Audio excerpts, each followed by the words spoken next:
Sekali lagi, shalom.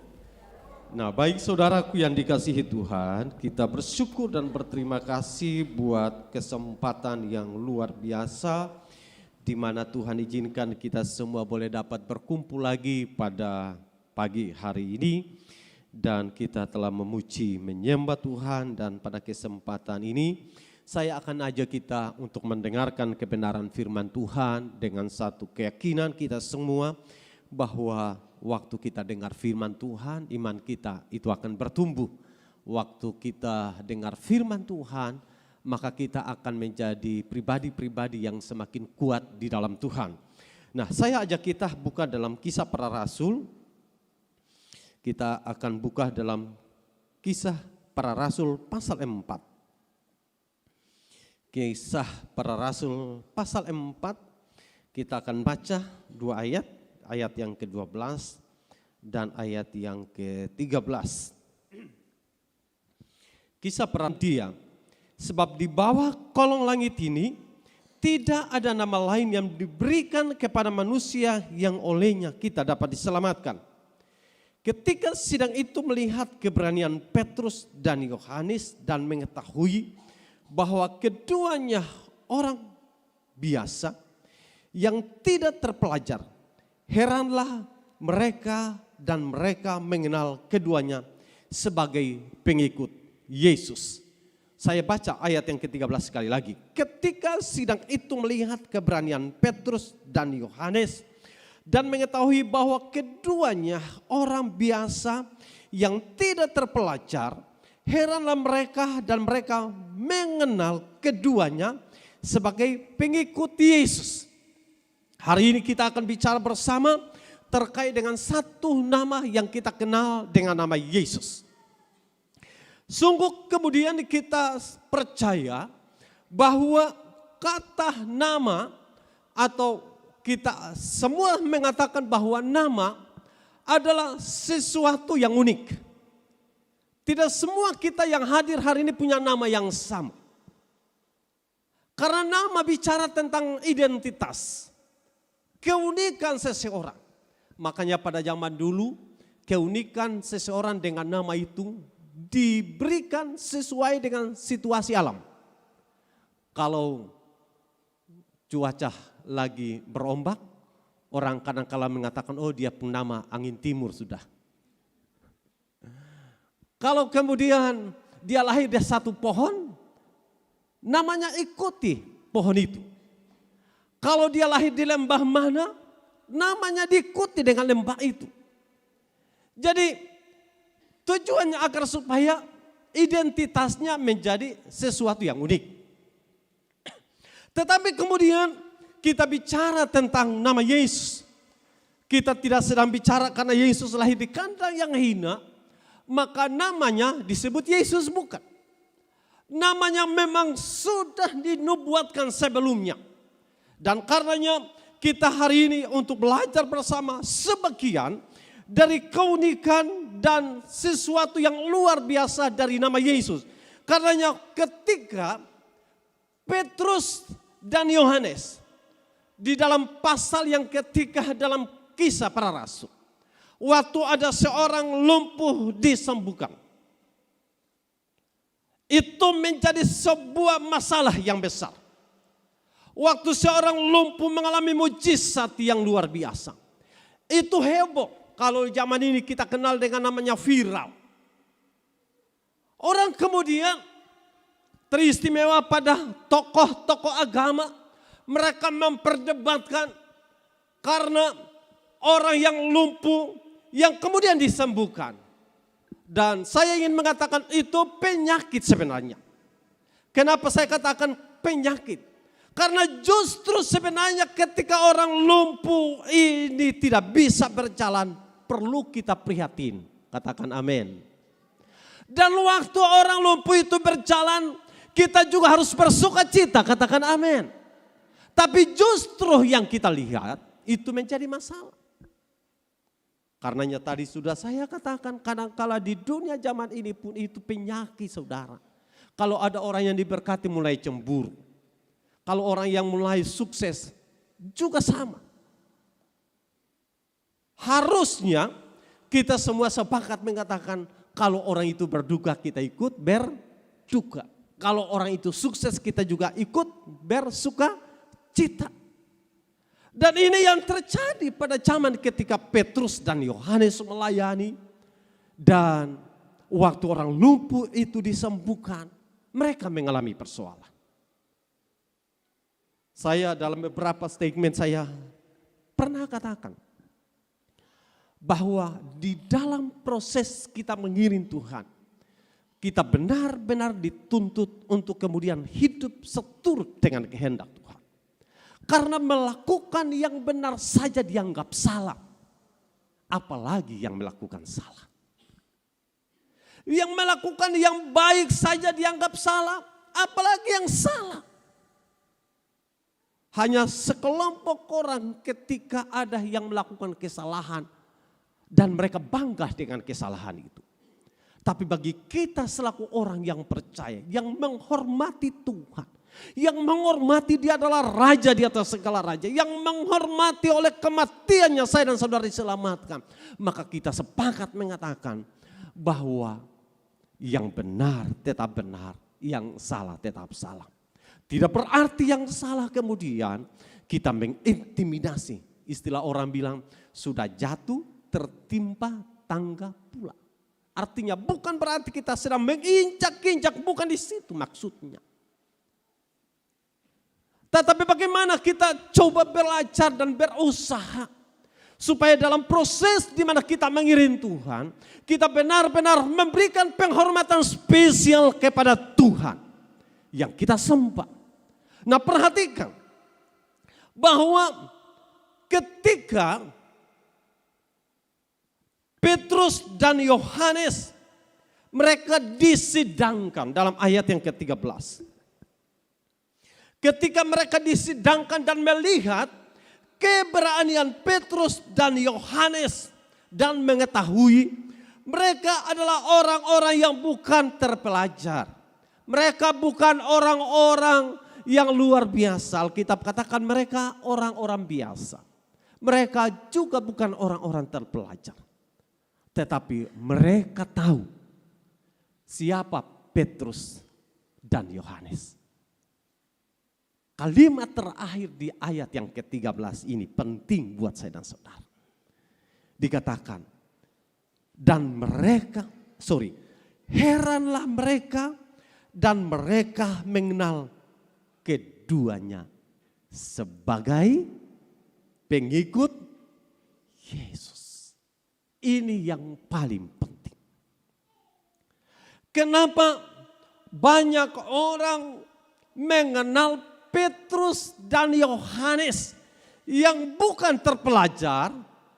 Mereka bukan orang yang luar biasa. Artinya mereka bukan orang terpandang dan terhormat dengan kedudukan secara strata sosial, bukan. Mereka adalah orang-orang yang biasa. Mereka juga bukan terpelajar, kata firman Allah. Mereka dengan berani berbicara. Tidak pandang siapapun yang mereka hadapi. Mereka tidak gentar, mereka tidak takut dengan siapa mereka berhadapan. Karena mereka sedang berdiri membawa satu nama yang luar biasa, itu nama Yesus. Nama di atas segala nama, karenanya dalam ayat yang ke-12, dan keselamatan tidak ada di dalam siapapun juga. Dan ini sebuah pernyataan iman. Ini adalah kalimat-kalimat yang memberikan kepada kita sebuah kekuatan dalam proses di mana kita mengiring Tuhan. Yaitu bahwa saya dan saudara sehebat apapun, siapapun dia di dunia ini sehebat apapun, sekali lagi semua orang wajib hukumnya tunduk dan takluk di bawah satu nama, yaitu nama Yesus. Siapapun dia harus tunduk dan takluk di bawah satu nama yang hebat yang namanya Yesus. Dan kalau ada orang berusaha untuk melawan satu nama yang disebut nama Yesus, maka dia akan bermasalah. Saya ingat cerita yang pada zaman dulu saya masih ingat sampai hari ini. Entah betul atau ceng. Tapi cerita itu merayap. Satu ketika orang-orang menyanyi, Tuhan Yesus tidak berubah, tidak berubah. Satu ketika ada orang yang mendengarkan pujian itu.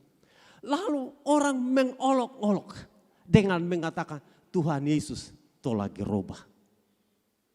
Besoknya yang nyanyi itu dia ditolak dengan gerobak karena mati. Kenapa penting? Karena sekali lagi nama Yesus nama yang berkuasa. Nama yang olehnya saya dan saudara diselamatkan. Karena ketika engkau dalam masalah, tidak ada nama yang bisa menolong saudara selain engkau berseru kepada nama Yesus.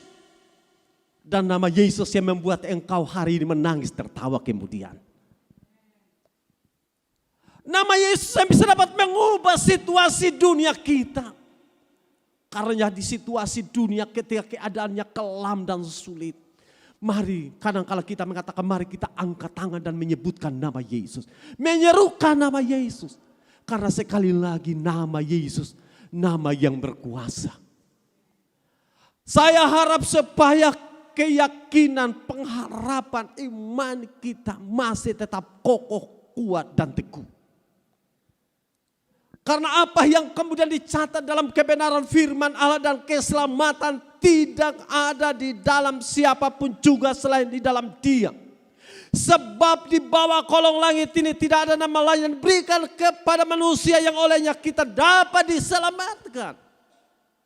Jadi tidak ada yang lain selain hanya ada di dalam nama Yesus. Namanya yang berkuasa. Namanya ajaib. Namanya luar biasa. Namanya yang dapat mampu mengubah keadaan hari-hari kehidupan kita.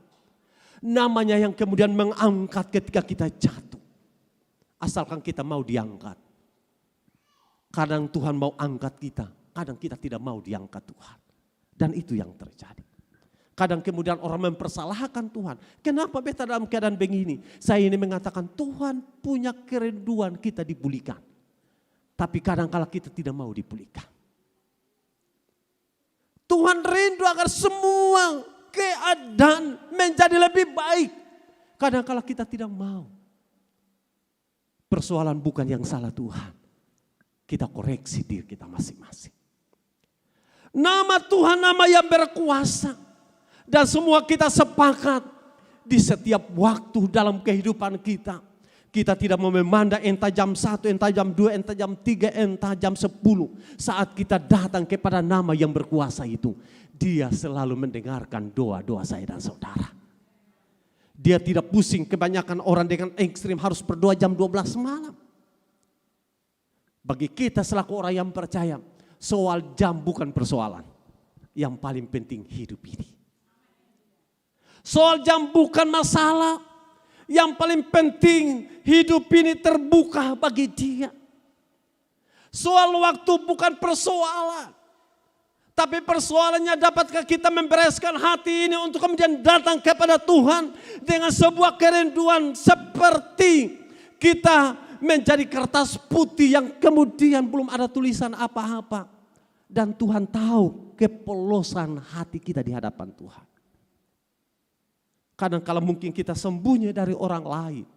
Tapi Tuhan tidak bisa kita sembunyikan sesuatu darinya. Dia tahu. Tapi waktu kita datang kepada Tuhan. Nama yang berkuasa mengubahkan keadaan kita. Nama yang berkuasa yang menyelamatkan kita. Nama yang berkuasa yang menyelamatkan saya dan saudara. Saudaraku yang dikasihi Tuhan, bicara tentang keselamatan itu harganya mahal.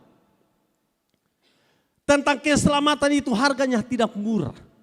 Karena kalau kita bicara tentang histori tentang pengorbanan Kristus, itu mahal. Karena kalau kita bicara tentang sejarah keselamatan, itu sebuah proses yang panjang.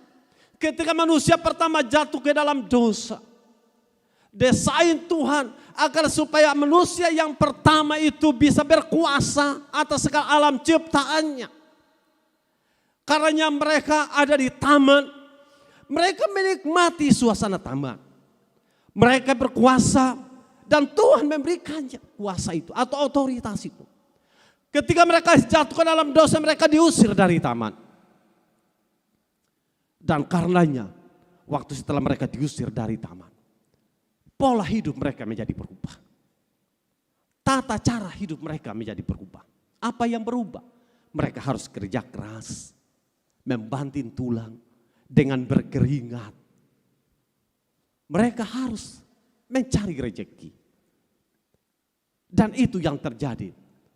Karenanya sampai dengan hari ini pun semua kita kerja, semua kita melakukan yang terbaik untuk apa? Untuk nafkah kehidupan kita semua. Tapi sebelum jatuh ke dalam dosa, mereka menikmati semua ciptaannya dengan indah. Hubungan dengan binatang begitu akrab. Makanan tersedia. Tidak perlu capek-capek kerja. Dampak dari dosa membuat semua orang harus ikut kerja. Dan pekerjaan yang dikerjakan sampai dengan hari ini. Tetapi karya penebusan itu tidak berhenti ketika manusia pertama jatuh ke dalam dosa. Karena Allah kita adalah Allah yang hebat. Yang dapat mampu mengubah sesuatu yang tidak mungkin menjadi mungkin. Dia dapat mampu mengubahnya. Karena proses tentang rencana keselamatan itu terus berjalan. Sampai ketika Kristus datang ke tengah dunia ini. Dan bayangkan seorang raja di atas segala raja rela lahir di kandang yang hina. Apakah kita menganggap itu sesuatu yang biasa? Tidak. Itu sesuatu yang luar biasa. Kenapa? Saudara sendiri tidak pernah rela, kalau saudara sebagai suami tidak akan pernah rela melihat istri saudara lahir di kolong jembatan. Melihat istri saudara lahir di kandang. Tidak mungkin saudara. Tapi Tuhan izinkan semuanya. Yesus lahir di kandang yang hina. Sebuah harga yang tidak mudah. Karena ini bicara tentang nama. Karena ini bicara tentang apa saudara? Tentang harga diri. Kristus dari waktu masih kecil sudah melewati proses itu. Sampai ketika dia harus melewati proses Getsemani, dia harus diludahi. Dia harus ditangkap. Dia harus dipakukan tangan dan kakinya. Bahkan kemudian dia harus disalibkan dan mati di atas tiang kayu salib. Dan itu prosesnya tidak gampang. Kalau kita bicara itu terlihat seperti singkat adanya. Tapi detik demi detik melewati eksekusi. Itu detik-detik yang menurut saya itu nilainya sangat-sangat mahal.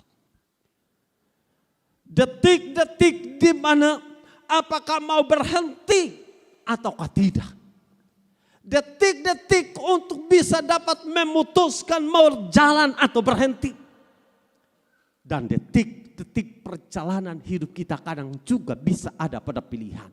Apakah kita berjalan atau kita berhenti.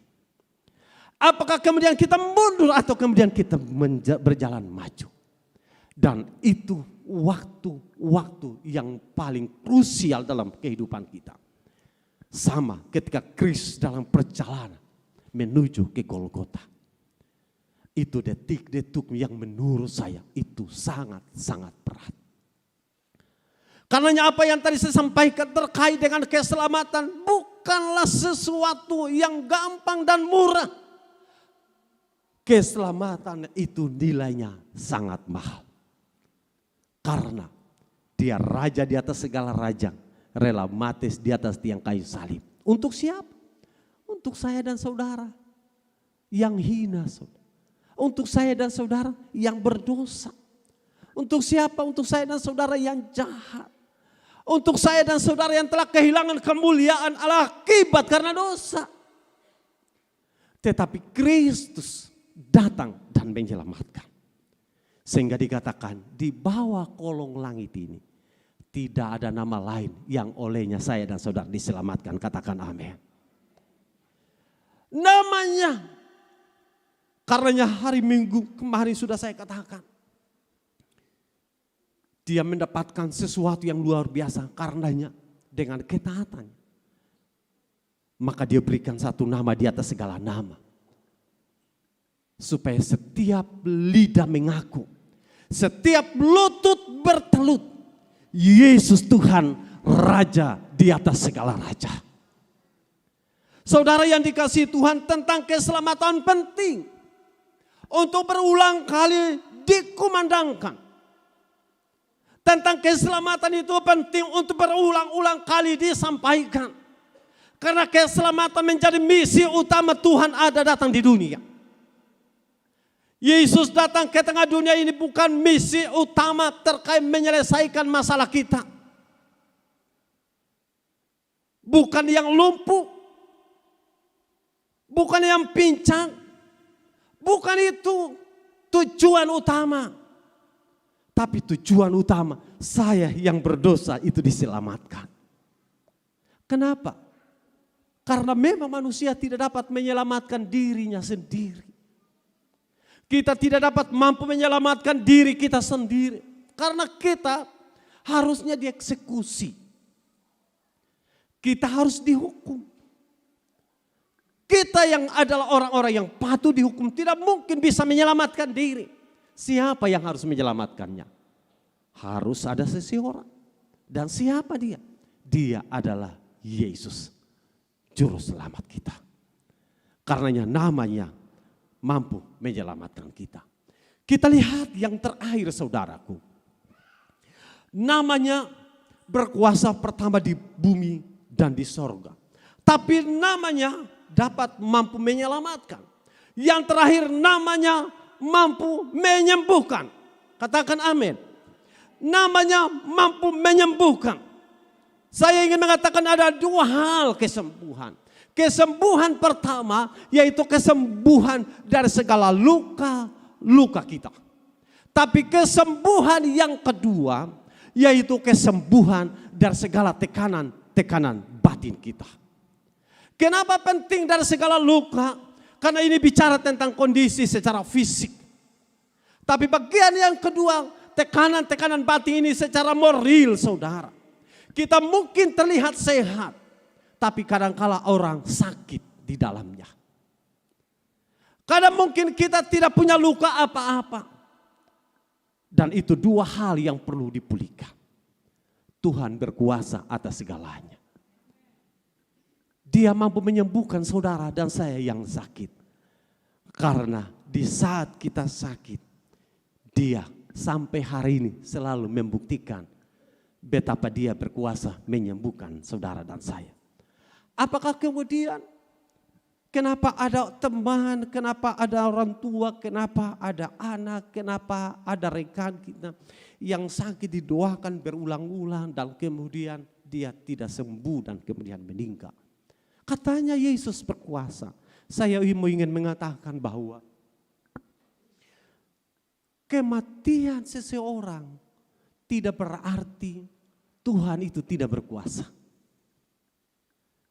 Sekali lagi, kematian seseorang akibat sakit tidak berarti doa kita tidak dengar Tuhan. Kebanyakan orang kemudian mengatakan dan kemudian menjadi pesimis dengan Tuhan. Karena mereka menganggap karena ada seorang yang mereka kasihi sudah berdoa, sudah bergumul macam-macam. Tapi tidak juga ada pemulihan, malah apa yang terjadi di luar dari harapan mereka. Saya ingin mengatakan, ingat situasi yang kita hadapi itu tidak berarti Tuhan gagal mendengarkan doa kita. Tidak berarti Tuhan tidak berkuasa menolong. Sekali lagi kita harus kembali kepada karya rencana Tuhan. Karena apa yang Tuhan buat itu baik adanya. Artinya kadang kita berdoa, contoh ini kesembuhan seseorang. Tapi kadang Tuhan izinkan tidak adanya kesembuhan. Contoh lain yang ingin saya sampaikan. Paulus selalu berdoa dan dia katakan seperti duri dalam daging. Dan banyak teolog menafsirkan apakah Paulus ini cacat fisiknya. Ataukah Paulus ini sesuatu yang ada dalam tubuhnya. Yang membuat dia rindu untuk mengalami pemulihan. Dan banyak teolog menafsirkan banyak hal. Tapi kemudian Paulus katakan dalam kelemahanlah kuasanya. Tuhan menjadi sempurna. Artinya apa? Tidak semua hal Tuhan jawab dan Tuhan dengar. Tidak berarti Tuhan tuli, bukan. Tapi karena Tuhan lebih mengerti dari sebatas pengetahuan saya dan saudara. Karena manusia kadangkala melihat, merasakan, menyaksikan seperti itu keinginan kita. Tapi belum tentu seperti yang Tuhan mau dalam hidup ini. Banyak hal yang kita mau tidak berarti kita doakan dan semua terjawab. Tidak mungkin. Karena Tuhan selektif. Apakah orang ini kalau doanya saya jawab, dapatkah dia mengelola dari hasil jawaban doanya itu dengan baik? Atau justru membuat dia menjadi masalah? Tuhan lebih mengenal dibanding diri saya dan saudara. Jadi saya menyimpulkan bahwa doa-doa kita yang kadangkala seakan bertentangan dengan jawaban Tuhan, bukan berarti Tuhan tidak sayang saya dan saudara. Yang kedua, bukan Tuhan tidak lihat saya dan saudara. Bukan yang ketiga, Tuhan tidak dengar. Tuhan dengar, Tuhan lihat, Tuhan rasakan. Tapi Tuhan lebih mengerti apa yang hari ini kita doakan, apa yang hari ini kita harapkan, apa yang hari ini kita inginkan. Dampaknya Tuhan lebih tahu ke depan. Kita hanya tahu hari ini dampaknya. Tuhan itu tahu hari esok, minggu esok, bulan esok, tahun depan. Tuhan lebih tahu. Contoh saja, kalau ada seorang anak saudara yang masih di bawah umur 5-10 tahun. Dia menangis hari ini minta motor. Saudara begitu sayang dengan anakmu. Apakah saudara memberikan motor buat anakmu yang masih usia 5-6 tahun? Saudara akan pikirkan 1000 kali. Karena dampaknya besar buat anak ini. Tuhan jauh lebih mengerti dari pertimbangan saya dan saudara sebagai manusia. Katakan amin. Mari pelayan boleh maju di altar ini. Tuhan lebih mengerti. Jadi jangan pernah kita menjadi kecewa. Tapi kita biarkan proses kehidupan kita yang kita sepakat mengatakan. Tuhan kita berkuasa. Tuhan kita berkuasa. Kalau kemudian kita bicara tentang menyembuhkan. Maka saya sekali lagi mengatakan bahwa Tuhan selalu berkuasa atasnya. Kalau sampai dengan detik hari ini kita masih boleh ada dan sekian banyak doa saya dan saudara.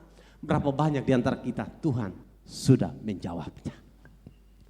Kadangkala satu dari sekian banyak yang Tuhan sudah jawab doa kita, kadangkala kita lupakan. Bahkan dari sekian banyak doa yang Tuhan sudah jawab, kadangkala kita lupakan hanya gara-gara satu doa yang Tuhan tidak jawab. Kenapa Tuhan tidak jawab? Karena memang seperti yang tadi saya katakan, dalam kemahatauan Tuhan, Tuhan lebih memahami situasi kita. Tetapi menarik untuk kemudian saya sampaikan di akhir dari bagian ini, saya ingin katakan begini. Namanya berkuasa, namanya ajaib. Dia selalu membelanya, ibarat saudara selalu ingin membela nama baik saudara. Tuhan selalu membela namanya. Tidak perlu kita bela namanya, dia membela dirinya karena dia berkuasa. Namanya berkuasa untuk menolong saya dan saudara. Sehingga dengan demikian sesulit apapun hidup saya dan saudara, jangan pernah berhenti menyerukan namanya. Karena namanya ajaib dan luar biasa. Berjuta-juta orang ada di dunia ini, seraya selalu berseru kepada nama Yesus. Dan sekian orang berseru nama Yesus, nama Yesus, nama Yesus. Dan banyak dari sekian mereka yang berseru, termasuk saudara dan saya hari ini, masih sepakat mengatakan namanya penuh dengan kuasa. Tuhan Yesus menolong dan memberkati kita semua.